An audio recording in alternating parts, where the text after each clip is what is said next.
The Prince of Persia is going rogue, known for those smooth, acrobatic wall runs and intense boss fights set against an inspired, vibrant Persian-inspired landscape. It's clear why it's the most anticipated action platformer roguelite of the year. And here to tell us more from Evil Empire Artistic Director Dylan Erlings and Marketing Manager Matthew Houghton.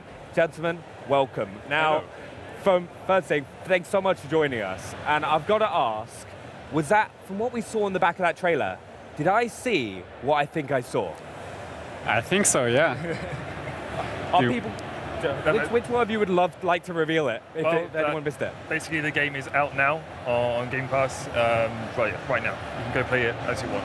Right, amazing. And also, like, for those that don't know as well, this game reinvents a classic franchise. And in the past, you've worked on games like Dead Cells, the Evil Empire, and fantastic DLC like Castlevania.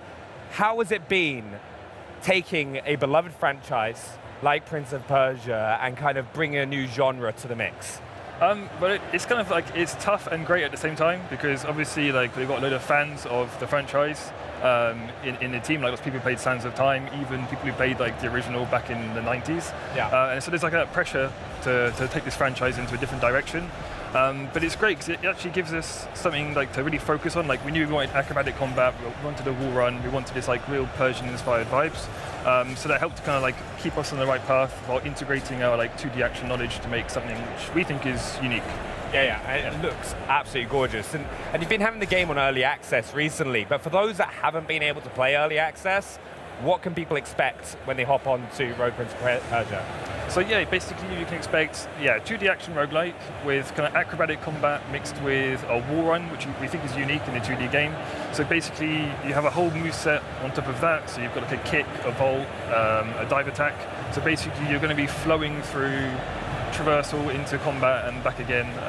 And there's also like a branching narrative behind that as well. Yeah, nice. And also, you've had early access for a bit now, and you've been asking for loads of feedback from players. What's been some of the ones that has like kind of been the most surprising or inspired bits of feedback that you've taken on board? Well, we've gotten tons of feedback from players, especially from the guys we have on Discord. We have like a very supportive and dedicated community of players there. And it's like, it's almost day-to-day talking with them. It's like they are part of the team. So we just work with them as if they were part of the development, you know. And so one guy, Opelit, he's making the wiki for the game. Yeah. And it's super detailed, even more detailed than what we have in the studio, you know. These guys, they know the game by heart. And so it's so cool to work with them. And another one called Andrew is a super fan. And a good anecdote is that he had a baby during the production of the game. Yeah. And so we celebrated it. I did a sketch of the prince with the baby and everything. Oh, that's amazing. Yeah, these guys are truly part of the team, and I want to thank them truly for this early access. It was great. I think that's one of my favorite things these days as well, is how much the community can get involved in games now and like kind of give feedback and kind of work directly with the studios. It's not something we really had in the past.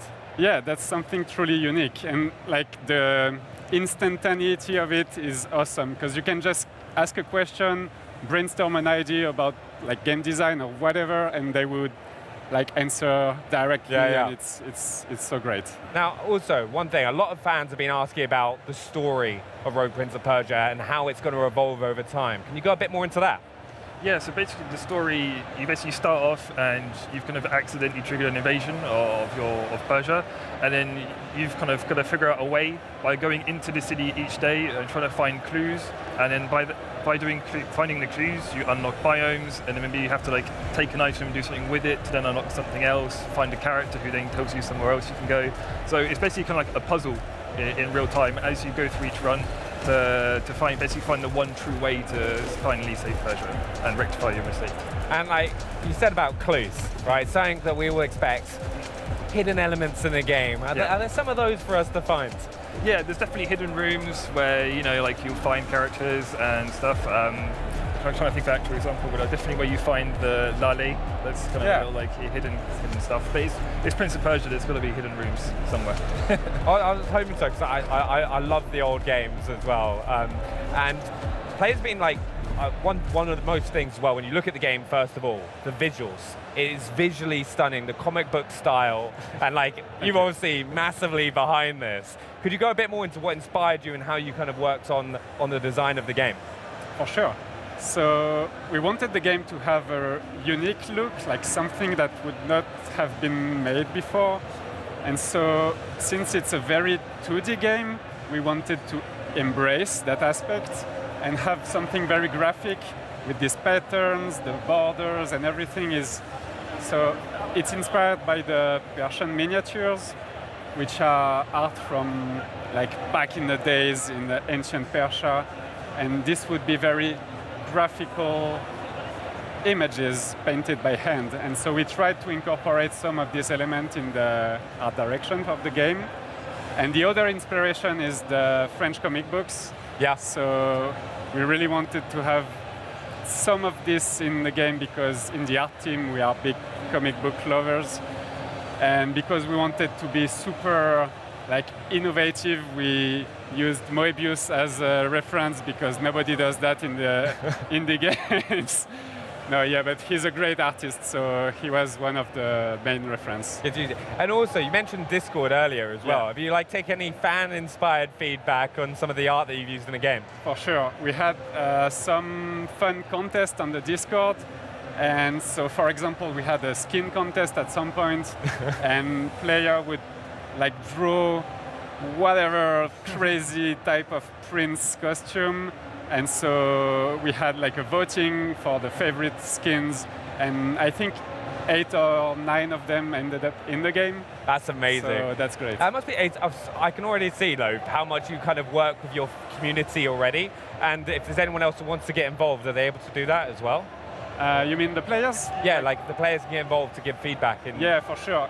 Like in the game design, we changed tons of stuff. Like for instance, we have this medallion system, which in the beginning was maybe too complex. And so we worked with the community to make it simpler to understand, but also more fun to like right when you play, you understand how it works. So we iterated a lot of like game design elements. Yeah, along the game design as well, you did a major art revision for the game as well from when you started.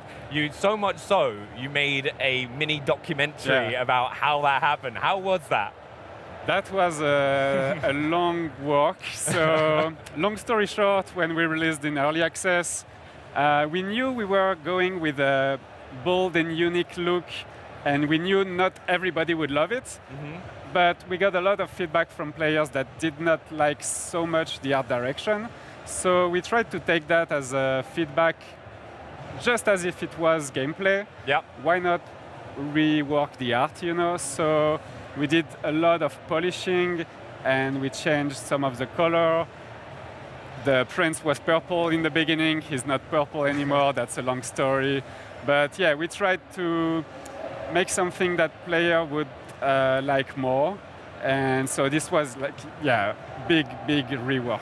I think it's one of the first things anyone notices as soon as they see the game. It's so vibrant and colorful, and it's like so pretty to look at. Like you've done like an incredible job putting that together. Thank you. Have you got any personal favorite pieces that you worked on in the game?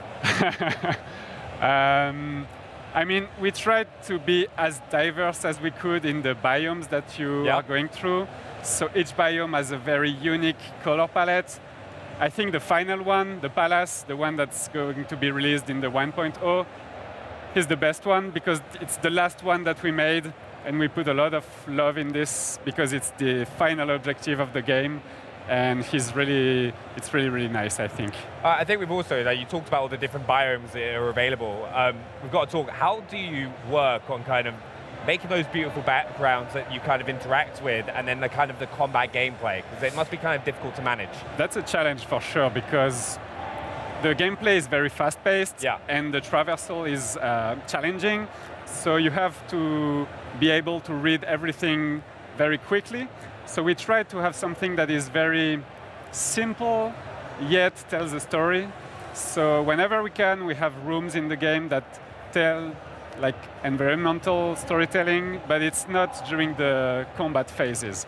So it's a subtle balance between readable gameplay and background that tells a story. Yeah. Oh, nice. So especially, is it like clear when there's like a hidden room or something like that you can smash some pots or kind of work your way through? There is some of this, yeah, some secrets in the game. Now, also we've got to talk about the color palette and lighting. They've been widely praised by players in early access, right? How did you approach making the game like visually distinct from previous Prince of Persia games? That's a tough question. We're here to ask the hard questions. I mean, I talked about the inspirations already, so these two, like the Persian miniatures and the French comic book, we tried to combine that into a unique look that when you see it as a thumbnail, you instantly recognize it, and it's almost as if it was taken out of a picture book. I mean, that was the objective. And yeah, we tried to embrace the graphical aspect of it and be very stylized. It's like I see at any moment you look at it, it's like always bright and popping out. Yeah. It's like a thumbnail. Very colorful, Yeah. I've got to say though, for people who are hopping on for the first time, we mentioned it a little bit earlier, but they're hopping on from, haven't played early access, and they're hopping on to Rogue Prince of Persia. What kind of experience can they expect to play? Because it's challenging, it's beautiful, it's vibrant. There's a lot more depth to the game. Yeah, I think expect to be challenged, but it's easy once you get it in your hands and you can feel like doing a wall run and swinging off a pole and diving down an enemy, like it is super satisfying. So just be prepared for like acrobatic combat, use all your moves, like we said in the deep dive trailer, like it's like playing a Jackie Chan movie. You're just like, you're kicking someone, you're blocking something, and then you're jumping around everywhere, like just be prepared to have fun, I guess. Yeah, and just explore everywhere. Because there's always something to find. Explore. That's always the thing I fail in doing. I'm always like trying to speed run everything. But have you got any last things that you'd like people to keep an eye out for Rogue Prince of Persia? I mean, go play the game now. It's out, so yeah, I mean... Go play it, Yeah. Have a great time. Yeah, we'll definitely be doing it. But guys, thanks so much for joining us, Matthew and Dylan. Really appreciate it. I look forward to hopping on. And also, a big thank you to the whole team at Ubisoft. You can start sharpening your platforming skills and scimitars right now. And remember, the Rogue Prince of Persia is available today. And in case you're buzzing for even more 2D fighting action, here comes a trailer that's a little less reflex and a little more tactical. Then we'll be back to check out all that's new in Grounded 2. Don't go anywhere. This is Xbox at Gamescom.